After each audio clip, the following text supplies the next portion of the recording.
vitamins. Today's topic is vitamin D, the sunshine vitamin. Available in a pill or from the sun. Now, are you getting it from the sun is the question.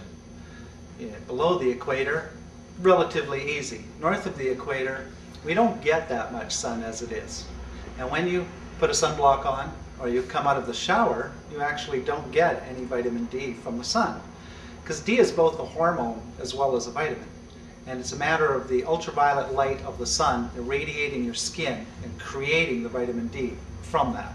So if you've washed the oils off your skin with a hot chlorine detergent shower, you're actually not picking up the vitamin D that you require, even if you think you are.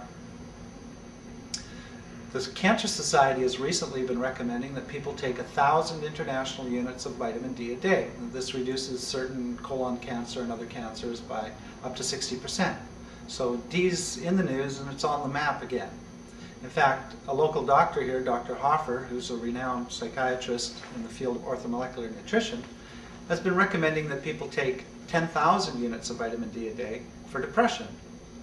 I did a little research on this and found that in fact, if you're D deficient and you go to a tropical place and you sunbathe and you have oils on your skin, you can make 10,000 D in half an hour.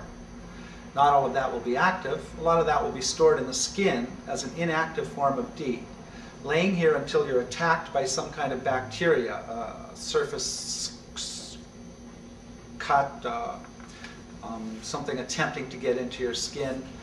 Then the D activates to an active form, D3, and actually helps protect and fight off any kind of surface invaders. When we think about psoriasis being treated with ultraviolet light, there's a good chance that the ultraviolet light's actually kicking up the D that's on the skin, and that might be the very reason that it's helping with psoriasis. So high dosage levels of D may in fact be very helpful for a wide range of skin conditions, from acne and psoriasis to eczema as well. When it's stored in the skin, it says D2, the inactive form, which if you buy it in a pill will be a form of irradiated yeast.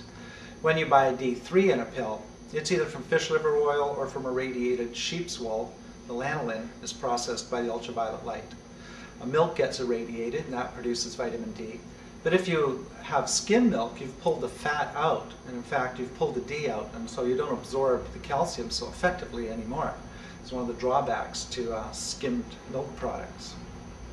D is in fact a fat-soluble nutrient, so when you take vitamin D as a pill, it's important to take it at a meal that has fat in it, as you do all fat-soluble nutrients. Multiple sclerosis is also known to occur north of the equator in cultures who don't show it when they live south of the equator. When these people move to the northern hemisphere, their MS rates go up to about the same as the people who live there normally. This link to vitamin D deficiency causes people to treat it naturally with up to 6,000 units a day of vitamin D.